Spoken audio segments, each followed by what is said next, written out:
Okay, with regards to Rafah, there's been a cacophony of saber rattling. The Israelis are threatening, Egypt is threatening, the GCC is threatening, Iran, Syria, Hezbollah, everyone. Everyone is raising the rhetoric to epic proportions. Now, that typically means that not much will actually happen. When countries start saying to each other, if you do this and that, then we'll do such and such. It's kind of like engaging in a battle rap instead of a fist fight. But it's obviously always still extremely dangerous. It's still a dangerous situation, particularly when one of the battle rappers is an actual psychopathic lunatic like Netanyahu. Israel carpet bombed northern Gaza, central Gaza, and they drove everybody to the south, and now they're threatening to bomb Rafah. They're saying that everyone in Rafah should evacuate. Over 1 million people should evacuate without having anywhere to go. Obviously, of course, the idea is, and always has been, to drive them into Sinai, to force Egypt to cooperate with the Zionist expulsion of the Palestinians and take them into Egypt, take them into Sinai. Basically, Netanyahu is actually providing evidence for the prosecution in this ICJ case against Israel for genocide. Even Joe Biden had to say that this is over the top and excessive. The EU criticized Netanyahu's plan for an assault on Rafah. The UK, the UN, everyone thinks that Netanyahu is out of control. Even Hillary Clinton, as if anyone asked her. Blinken, the last time he visited Israel, he was meeting with opposition politicians, and he even met with some of Netanyahu's staff behind his back, which outraged him. So it looks to me like they're trying to engineer some kind of a mutiny. Because, again, in my opinion, little by little, Western politicians, I think, are starting to get the memo from the OCGFC that Israel needs a regime change and that the smart money is on de-escalation, and ultimately that Zionism is not viable moving forward. Because, as I said many times, Zionism and the instrumentality of Israel only had a function in the post-World War II global order, and that order is being scrapped. Now, as I've said before, the transition is bumpy, and I don't think that politicians necessarily understand how they're supposed to proceed, since after all, they have multiple paymasters, and after those paymasters, they have their constituents, and those constituents expect a certain type of rhetoric and certain types of actions and certain types of behavior. So politicians are trying to please a lot of different interests at the same time. That makes it a bit confusing. In a strange way, that's even the case with someone like Larry Fink, the head of BlackRock, or any of these other asset management companies. Those are the controllers of capital in the OCGFC. There's a kind of a democratic element, even to how they use their power and influence, because they can't pursue or promote policies that only benefit one faction of their clientele, or that mostly only benefits one faction, if that policy is also detrimental to a greater proportion of the clients in their portfolio. So, a company like BlackRock, well, it consists of basically every major multinational corporation on the planet. So their interests span across every economic and industrial sector. So they can't only think about what's good for Raytheon, for example. And this organization of the OCGFC into institutional structures like BlackRock and like Vanguard and so on, this is a relatively new phenomenon. It's kind of like a union of billionaires. And that's exactly what they do. They organize the competing interests of capital in accordance with what will benefit the most members of that billionaires union. And currently, I believe that the consensus is that de-escalation is preferred to a region-wide war or even to regional instability. Because again, the center of gravity of the global economy is shifting to the south and to the east. Europe is over, or anyway, Atlantic Europe is over. And the centrality of the United States as an imperial power, as a colonizing power, is being deliberately diminished. But these changes are happening very rapidly. The paradigm shift has been abrupt, and I think that the recalibration that's necessary in order for politicians and governments to function, the recalibration can't quite keep pace with how fast the changes are taking place. But yes, I think everyone knows that Netanyahu is out of his mind. Netanyahu knows he's out of his mind.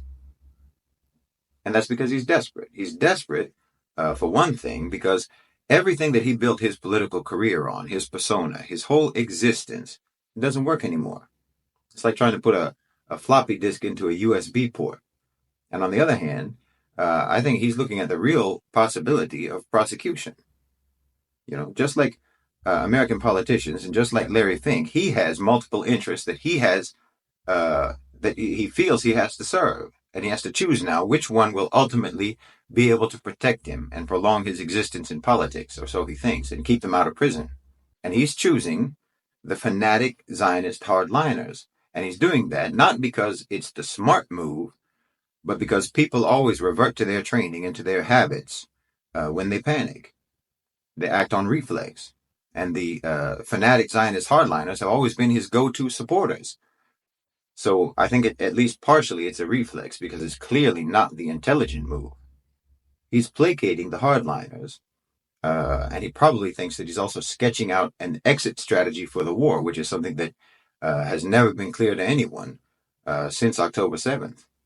He said that he will continue the war until they eradicate Hamas, and everyone knows that you can't eradicate Hamas. So instead of that, he's redefining the eradication of Hamas as an assault on Rafah, bombing Rafah, decimating Rafah, which is something that can actually be done. So he's basically saying, once we decimate Rafah, then we've won. He's putting a tangible, achievable objective as the definition of victory so that he can claim to have succeeded. Now, again, I don't know if he actually thinks that he can get away with it or not, because, again, he is a psychopathic lunatic. So he may actually be serious. But if there's any trace of sanity in his deranged head, then I would guess that he is announcing the assault on Rafah precisely to elicit the response that he's gotten. In other words, the Egyptians saying that Camp David will be over, the peace agreement would be over, the peace agreement with Jordan would be over, the Saudis saying that anyone who's supporting the genocide will bear the consequences of supporting the genocide. Not just those who are committing it, but those who are supporting it, which means, obviously, the United States and the collective West. Syria and Lebanon and Hezbollah and the Houthis, all saying that they'll attack Israel and so on. I think that's what he wanted. He wants to highlight the massive chaos that is in his power to unleash on the region so that then he can be persuaded, or rather bribed, to back down. I suspect that he announced the Rafah assault as a bargaining tactic.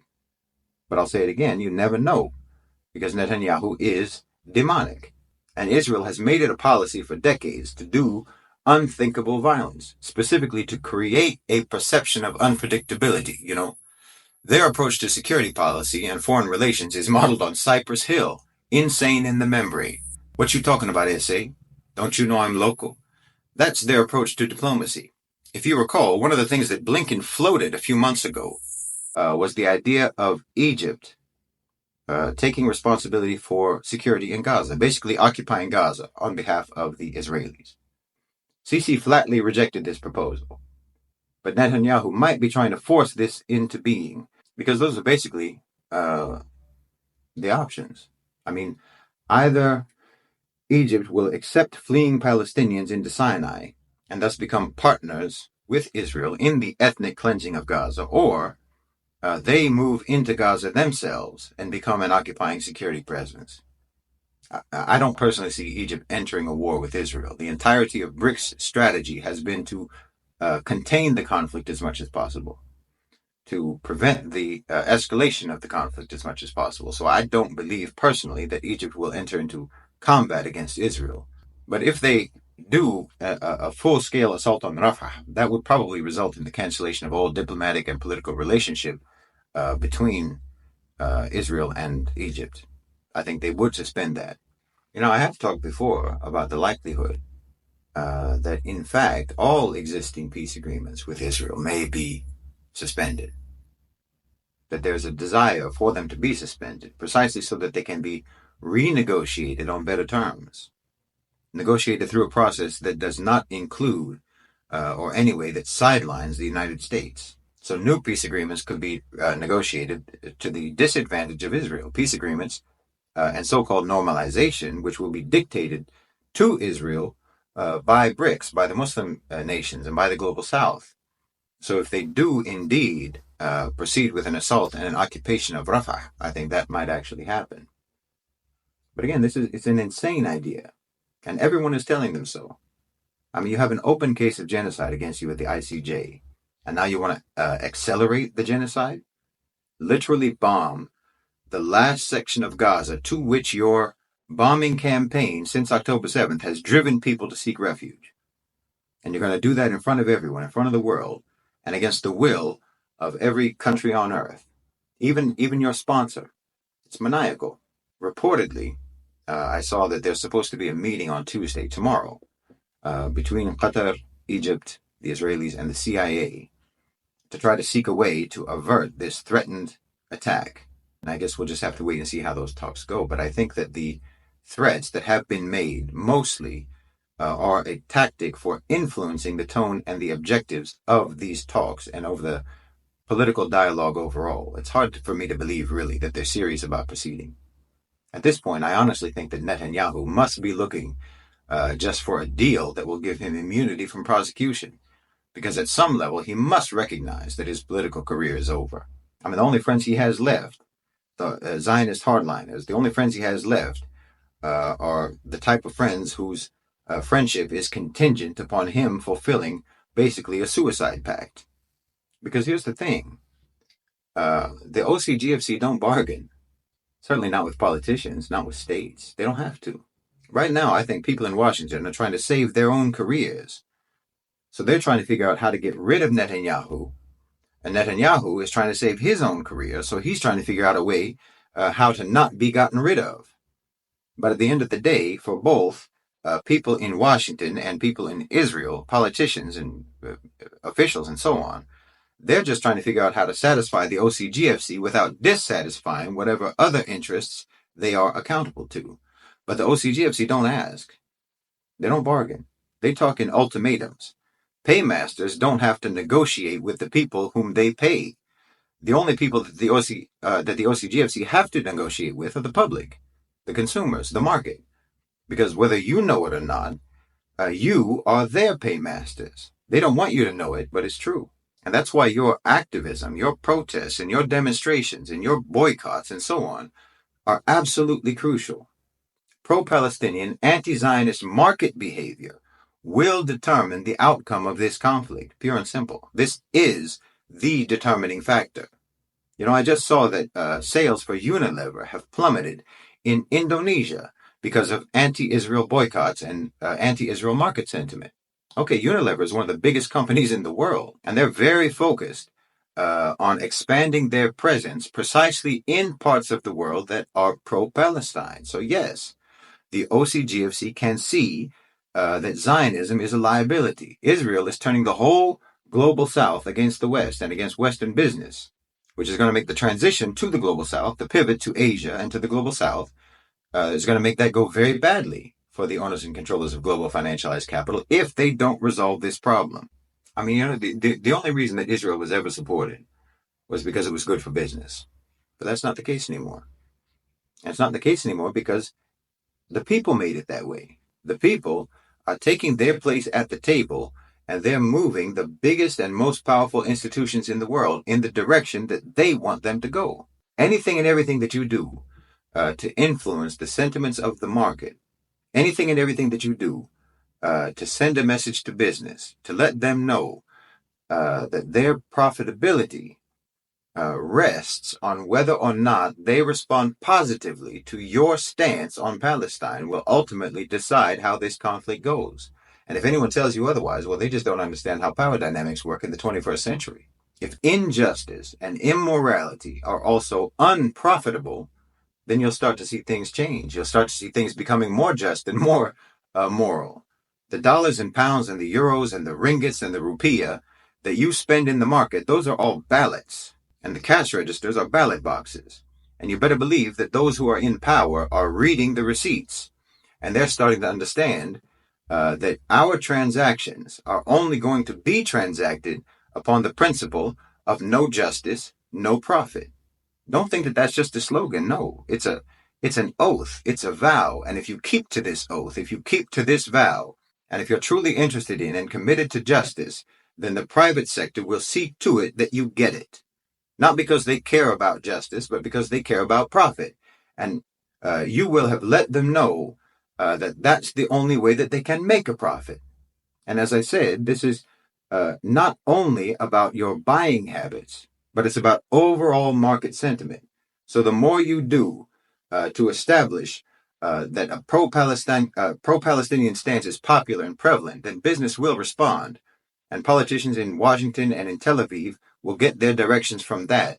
Your voices in the street echo in the boardroom. And whatever you chant in a protest or a demonstration, well, that gets translated into a memo from Wall Street to Washington. They moved power from the public sector to the private sector because they wanted to insulate themselves from the democratic mechanisms that could have potentially interfered with their plans. But Allah subhanahu wa ta'ala is the best of planners, and it just made their power more vulnerable and more susceptible to popular influence. So if you make no justice, no profit prevail in the market, then it's just a matter of time before Zionism goes the way of Blockbuster Video.